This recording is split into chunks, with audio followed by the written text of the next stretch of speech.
So, karon ang atong i-prefer nga dinner is tahong. So, akong napalit nga tahong, dili fresh. So, frozen. So, pag frozen, mostly dire, umana na siya pakulo, umana na siya pabukal. So, no need na siyang ipabukal.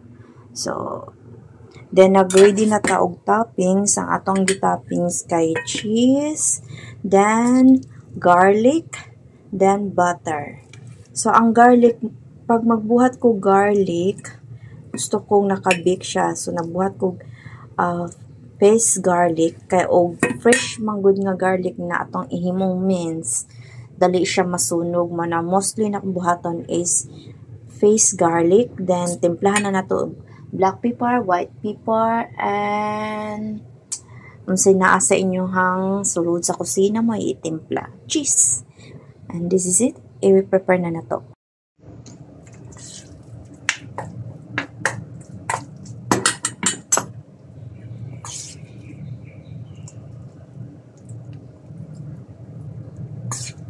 So, tsada kay ako napalit nga tahong no, kay dagko.